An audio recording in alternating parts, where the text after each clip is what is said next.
prominent men, meeting in secret, who directed the course of civilization, are recorded in the writings of all people. The oldest is the Brotherhood of the Snake, also called the Brotherhood of the Dragon, and it still exists under many different names. The Brotherhood of the Snake is devoted to guarding the secrets of the ages and to the recognition of Lucifer as the one and only true God. If you do not believe in God, Lucifer, or Satan, you must understand that there are great masses of people who do, and their beliefs and actions based upon those beliefs will affect me. The important fact to remember is that the leaders of both the right and the left are a small, hard core of men who have been and still are Illuminists or members of the Brotherhood. They may have been or may be members of the Christian or Jewish religion, but that is only to further their own ends. They are and always have been Luciferian and internationalist. They give allegiance to no particular nation, although they have used, on occasion, nationalism to further their causes. Their only concern is to gain greater economic and political power. The ultimate objective of the leaders of both groups is identical. They are determined to win for themselves undisputed control of the wealth, natural resources, and manpower of the entire planet.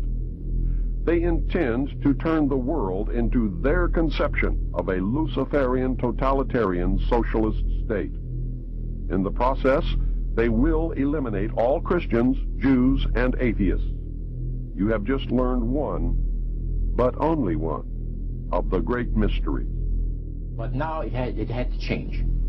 Lucifer says we have to make sure that people, humans, get to believe that Satan and his angels do not really exist.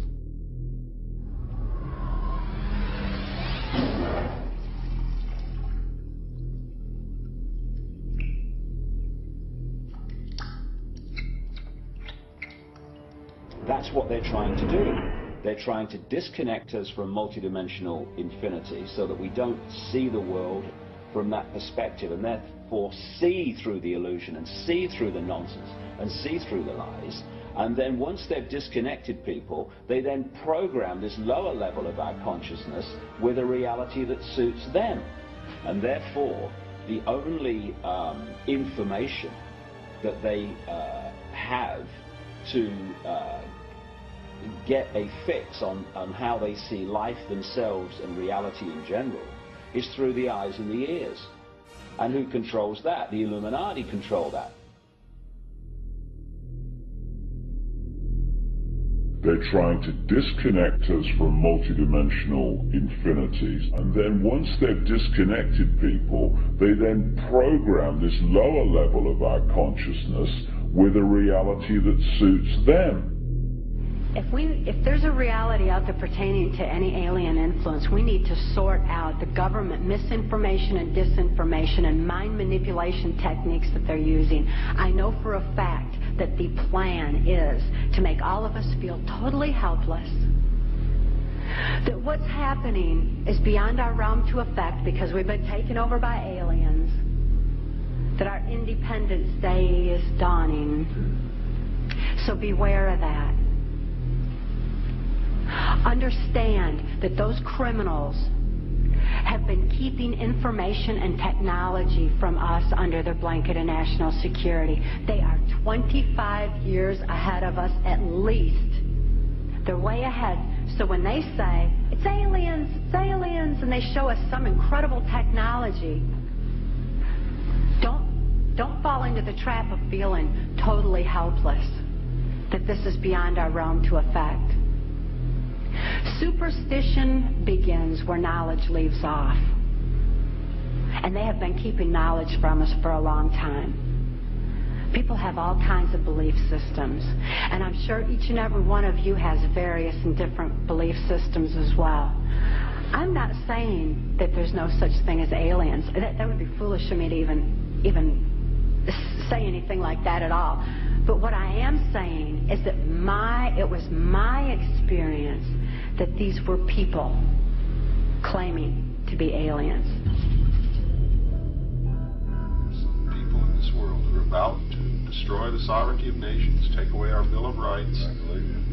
The UFO thing is integrally tied into this in some way. I'm not exactly sure how, but if extraterrestrials are real, then they're controlling everything, believe me. If they're not real, they're being used as a threat from without to scare people into coming into this one world global unity of humanity in order to face that external threat. But in the process, we're going to lose.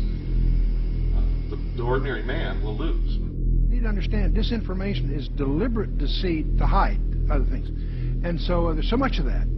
And some of it is surprisingly well-sponsored disinformation. I'm going to sum up this talk and mention an overview of the alien agenda. The alien agenda is really decimate the planet, to take the remaining human subjects as slaves, and the aliens would use this planet for their own means. My question I'd like to ask is this: if the aliens have a 1,200 IQ, can speak all these languages, and are so powerful, what prevents them from just taking over? Well, it's a good question. We are an alien species to them, and our germs have a tendency to kill them. They're also a dying race, and they're in far worse condition than anybody with the worst case of terminal cancer. They are in need of us to some degree. And some of it is surprisingly well-sponsored disinformation. So I think my question is actually to Clifford Stone. You said that you had seen aliens on a craft that had crashed. I wondered if you could describe what they looked like. I could, but it would probably take a whole lot of time. The reason I state that, when I got out in 1989, we had cataloged 57 different species. You have individuals that look very much like you and myself that could walk among us and you wouldn't even notice the difference.